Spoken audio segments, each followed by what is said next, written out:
Okay, so you sent over these excerpts from Elder Taylor's talk, Swallowed Up in the Joy of Christ. Mm. And I got to say, that title alone, it's kind of a head scratcher, right? It is. Like joy and affliction. Those two things, they don't exactly scream best friends forever. So let's dig into this whole idea of finding joy even when, well, life throws its worst at us. Yeah, it's a question that's been around for centuries, right? I mean, why do some prayers seem to get answered like that, and others leave us, I don't know, kind of grappling with doubt and silence? Right, exactly. And then Elder Taylor, he brings up those examples from the New Testament. You've got blind Bartimaeus, healed instantly, boom. Then there's the man in Bethsaida who needed a second blessing. Like, okay, interesting. But then there's Paul, right?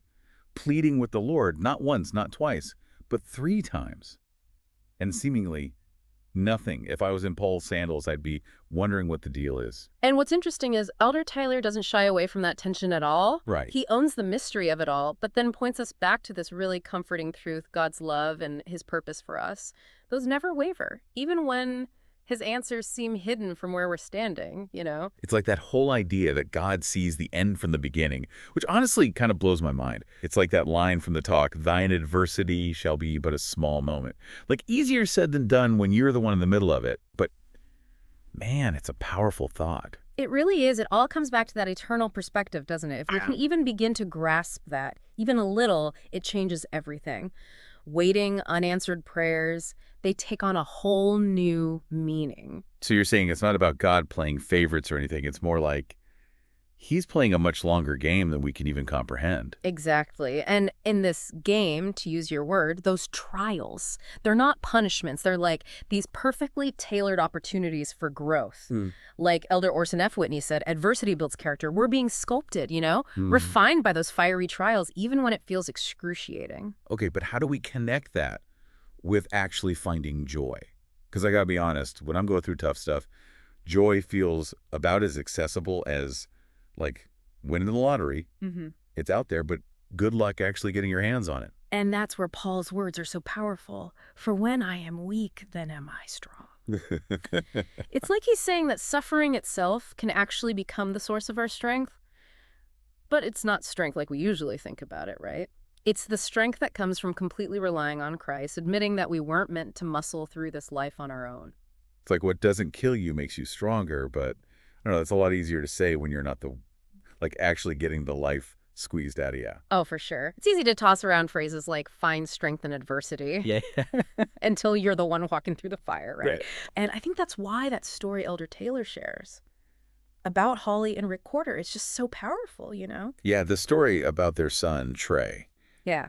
When I first read that, I was totally ready for just this heavy story about grief and, just despair, which, I mean, it is. But then you get to Holly's words, and she's talking about finding peace. She even uses words like miraculous and amazing. And I'm like, hold up, how is that even possible after something so, I don't know, so huge and awful?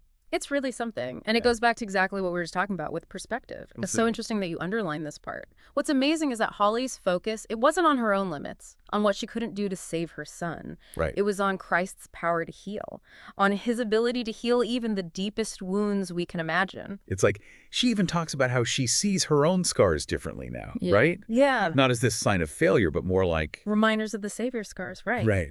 Because he gets it. That pain, that loss, on a level we can't even begin to grasp. He's been there. He's been there. Which I guess kind of connects to what President Nelson said about seeing our trials in a new light when we, I don't know, force ourselves to zoom out and try to get a hold of that eternal perspective. It's like it's not just about what's happening in the moment anymore. It's about the much bigger picture, God's purposes. Right. We might not always understand them right now, you know, maybe not even in this lifetime, but trusting that he has a plan.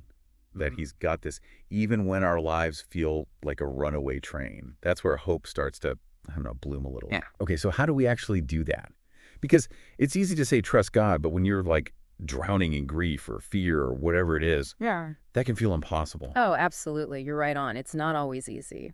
And that's where it's so crucial to intentionally turn to him, Even if it's just whispering a prayer, it's like Elder Christofferson said, without that connection to God, those dark experiences, those times of intense suffering, they can really drag us down into despair and bitterness. Yeah. But even just clinging to him by a thread. There's a chance we might actually find that joy, that peace, even if everything around us is still a mess. Even then.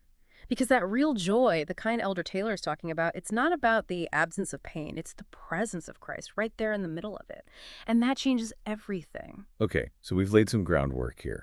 But Elder Taylor, he doesn't just hit us with these big kind of abstract ideas, right? He gives us some actual tools. He does. He lays out these 3 divine principles. Right. And I love how he presents them like invitations, not just these far-off concepts. Like a roadmap for those times when life throws you a curveball, right? Exactly. So principle number 1, stronger faith, comes by putting Jesus Christ first, which, okay, sounds amazing on paper. Right.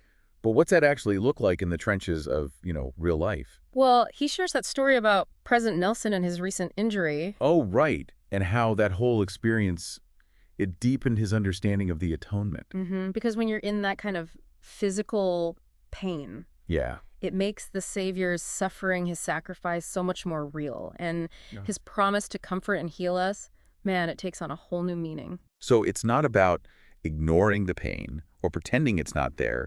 It's about running to the one who gets it more than we ever could. And as we do that, our faith, even if it's just a tiny seed at first, it can actually start to grow. Okay, that's good stuff. Yeah.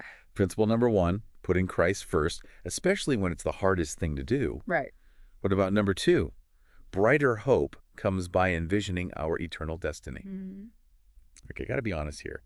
Sometimes that whole concept, it feels a little, I don't know, abstract maybe. Like, how am I supposed to focus on eternity when I'm just trying to get through the next 5 minutes, It's so easy to get bogged down in the day-to-day, isn't it? Right. But I think that's where that quote from Sister Reeves, it really hits home. Yeah. She said that the reward, it outweighs the trials. If we can really wrap our minds around that eternity is real, that this life is just a blip on the radar screen of forever. Yeah, then those trials, even the awful ones, they seem a little different, don't they? They really do. And it's not about downplaying our pain or comparing it to others. It's more about consciously choosing where we're looking. Okay. Shifting our focus from what's temporary to what's eternal. Think about when President Nelson talked about Joseph Smith in Liberty Jail. Oh, man. Talk about a trial by fire. Seriously? But even in that place, that dark, lonely, terrifying place, Joseph's perspective, it shifted. How? Yeah. The Lord reminded him that his suffering had meaning, that it wouldn't be wasted. If thou endure it well, the Lord promised him, God shall exalt thee on high.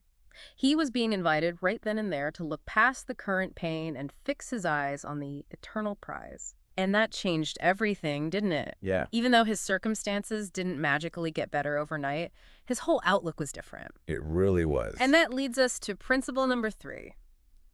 Greater power comes by focusing on joy. And this one can really feel like a head scratcher, can it? It really can. Like, how can we possibly focus on joy when we're surrounded by pain and sorrow? Yeah, so like Elder Taylor, Yeah. I think we got our wires crossed somewhere. My life feels like it's falling apart. Joy is like the last thing on my mind. Exactly, you're right. It seems impossible, right? It does. But Elder Taylor uses this powerful image in his talk. He talks about Christ being swallowed up in the will of the Father. Imagine that for a second.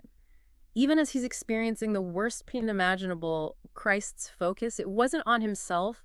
It was on the joy that was coming, the joy of redeeming his people, of completing his mission. And that's what gave him the strength to endure. So it's not about the pain just vanishing. It's more about, I don't know, it being overtaken by something bigger, something so much stronger. Yeah.